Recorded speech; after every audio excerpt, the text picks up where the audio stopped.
মোক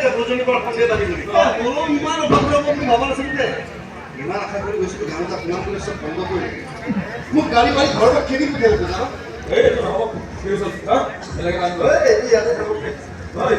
আগতে আমি গাঁৱৰ পৰা ঘূৰি নতুন এটা লগাব লাগিব এন্ধাৰবোৰ থাকিলে বাহিৰৰ মানে বুজিব যে আমাৰ ক্লাছটো বন্ধ হৈ আছে মোৰ বেগটোৰ ভিতৰত তাতে আছে মই দুসপ্তাহৰ মানে ঘূৰি যাবলৈ বৰ অসুবিধা হয় কেৱল এমাহকেইটাৰ কাৰণে যাবলৈ পাইছোঁ গাঁৱৰ পৰিৱেশৰ আগৰ লাগিলে গছৰ চাত জিৰাবৰ মন যায় আৰু সেই চাতে যাওঁহে পাবি এই মহানগৰত নহয়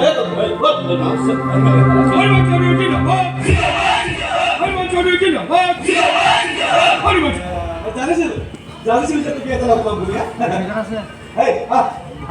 আচ্ছা কি কৰি আছে ইয়াক যাবলৈ কওক গুৰুজৰ লগত মোৰ পাৰ্চনেল কথা আছে ছাৰ আপুনি মোৰ লগত পাৰ্চনেল কথা আছে বুলি কৈ আহিছোঁ লগত ইমানবোৰ মানুহ লৈ আহিছে হয় ভালবোৰ ইহঁত মোৰ ছাপৰ্ট আজি 5 বছৰ খবৰ লোৱা নাছিলোঁ কিন্তু এতিয়া আটাইকে আকৌ কামলৈ মাতি আনিছোঁ মানে ইলেকশ্যন আহি গ'ল ইহঁত তোমাৰ দাবী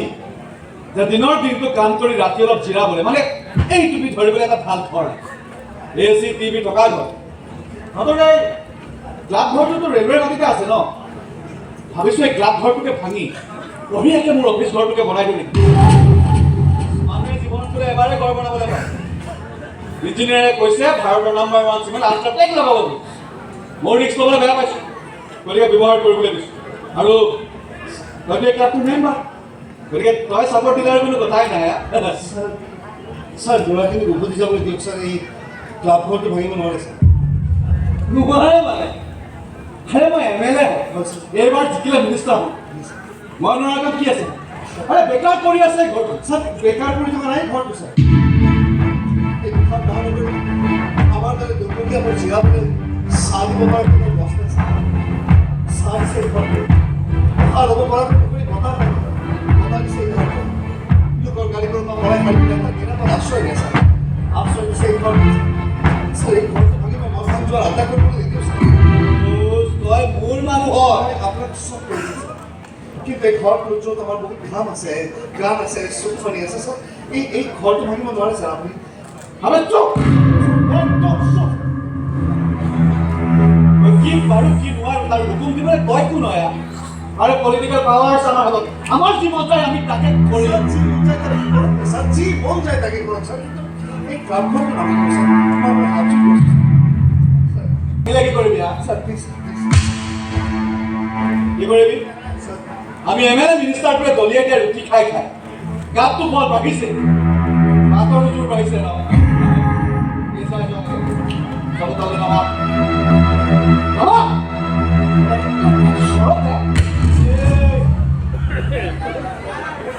আৰু এটা মাৰ আৰু দি এটা আহিবাগে আৰু দি এটা চাব নালাগে ছাৰ চাব নালাগে কোনো দেখা নাই আমি ভৱিষ্যতে যদি এই ক্লাব ঘৰটো ভাগ দিওঁ নহয় সকলোৱে দেখাকৈ পিন্ধি আৰু তেতিয়া তুমি এটা কাপোৰ থাকিব নাপাৱা খৰচ তই চিনিয়ে পোৱা মই কিমান বেছি লেতেৰা পলিটিচিয়ান তই মোক বুজি পোৱা নাই আজি মোৰ গাত হাত দিলি ন নিজৰ লোকচান ভৰি হ'লেও ইয়াৰ পুতক কিন্তু মই লৈহে আনিম হাত ধৰটো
এই অধ্যায়টো তাতেই সামৰি সুৰুজত গ'লগৈ গাঁৱলৈ গান গাবলৈ দুটকামান আৰ্জিবলৈ আৰু মনটো অলপ মুকলি কৰিবলৈ।